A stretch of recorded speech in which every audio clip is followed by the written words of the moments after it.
श्रीमा बालनिकेतन हायस्कूलचे सुवर्ण महोत्सवी वर्षातील 30व्या आंतरशालेय स्पर्धांचे आयोजन. श्रीमा ट्रस्ट संचालित श्रीमा बालनिकेतन हायस्कूल या समयी ठाण्यातील शिक्षण क्षेत्रात 50 वर्षे पूर्ण होत आहेत. संस्थेच्या सुवर्ण महोत्सव प्रसंगी 30व्या आंतरशालेय विविध स्पर्धांचे आयोजन करण्यात आले आहे. या भव्य कार्यक्रमाचे उद्घाटन आज श्रीमा ग्रुप ऑफ इन्स्टिट्यूशनचे ट्रस्टी श्री आर राजन आणि श्रीमती संतोष राजन यांच्या हस्ते करण्यात आले. या प्रसंगी संस्थेचे सन्माननीय चिटणीस श्री रमेश जोशी, प्रिन्सिपल सेजल नारंग, श्रीमा बालनिकेतन, प्रिन्सिपल मिनी नायर, श्रीमा विद्यालय आणि हजारोंच्या संख्येने विद्यार्थी पालक उपस्थित होते. ही आंतरशालेय स्पर्धा विद्यार्थ्यांच्या सर्वांगीण विकासासाठी आणि व्यक्तिमत्वाला आकार देण्यासाठी गेली अनेक वर्ष आयोजित करण्यात येत आहेत. या स्पर्धेमध्ये मुंबई, ठाणे, मुलुंड, नवी मुंबई आणि कल्याण डोंबिवली येथील विविध शाळा उत्साहाने सहभागी होतात.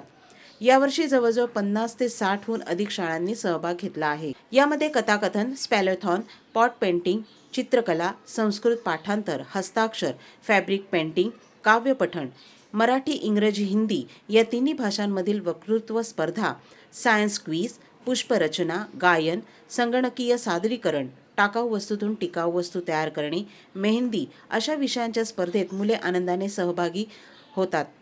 या स्पर्धांमध्ये त्या विषयातील तज्ज्ञ व्यक्तींना जज म्हणून नेमण्यात येते. स्पर्धेत जे विद्यार्थी प्रथम आणि इतर क्रमांक आलेल्या विद्यार्थ्यांना कॅश प्राइज, प्रशस्तीपत्रक, ट्रॉफी, शील्ड अशी बक्षिसे देण्यात आली.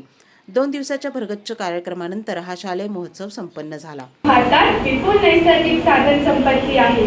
खनिज संपत्तीच्या दृष्टीने भारत एक संपन्न राष्ट्र देश आहे. खनिज, मॅंगनीज, सोने, हिरे, चांदी, युरेनियम, हेलियम इत्यादी या विशाल भारतात मोठ्या प्रमाणात आढळतात.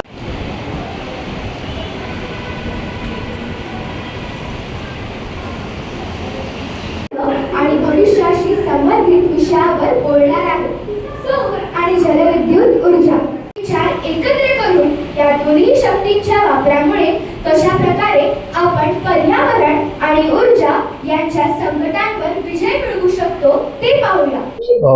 We are very pleased indeed to be present here today on the 50th anniversary of the institution. I have been very fortunate indeed to be one of the founder trustees of this great institution. At the time we started, which was in a rented place in Thane East, we probably had about 6 or 7 students.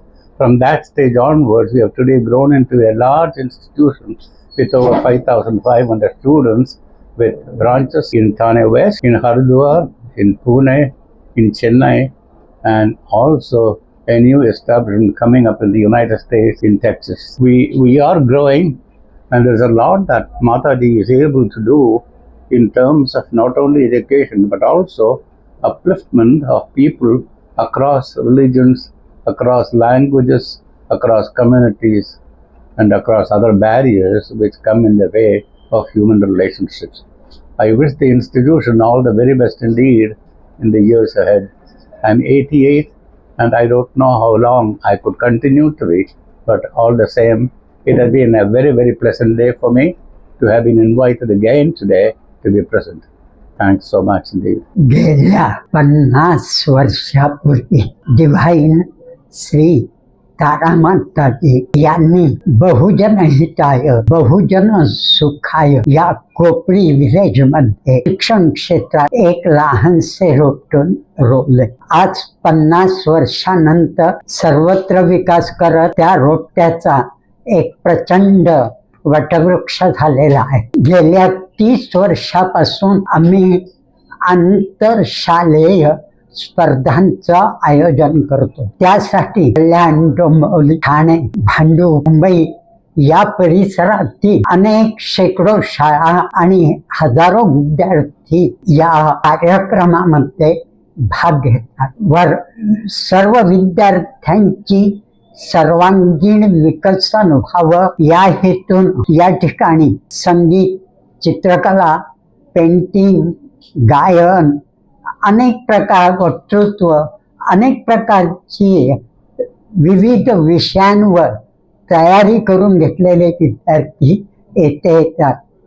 लाखो रुपयाची बक्षीस, पारितोषिक या विद्यार्थ्यांना दिली जातात. केवळ मुंबई आणि ठाणेच नव्हे तर संपूर्ण महाराष्ट्रामध्ये प्रत्येक वर्षात गेली 30 वर्ष एवढा स्पर्धेचा महोत्सव कोणत्याही शाळेत होत नसते. साई राम, प्रणाम सभी को। मैं सेजल नारंग श्री मां बाल निकेतन हाई स्कूल की प्रिंसिपल बोल रही हूँ। हमारे ये स्कूल को 50 इयर्स हम ये साल सेलिब्रेट कर रहे हैं और जो इंटर स्कूल कॉम्पिटिशन्स जो हम कर रहे हैं, हमारा 30th इंटर स्कूल कॉम्पिटिशन ये बार हमने इनॉग्रेट किया। इंटर स्कूल कॉम्पिटिशन शुरू हुआ है 93-94 में, तभी से ये 30 सालों से कंटिन्यूसली चलते आ रहा है और हमने हर साल देखा है बच्चों का प्रोत्साहन और उनका जो पार्टिसिपेशन है बढ़ते ही जा रहा है। इसमें मैं एक ऐड करना चाहूंगी कि सबसे इम्पोर्टेंट थिंग, ये हम फ्री ऑफ कॉस्ट रखते हैं और ये इसलिए नहीं कि वो बच्चा क्या है कैसा है, कम से कम वो अपने स्कूल को आके रिप्रेजेंट करके उतना वो समझ सकता है कि मुझे में इतनी क्षमता है कि मैं अपने स्कूल का नाम जाके दूसरे स्कूल में रोशन कर सकता हूँ।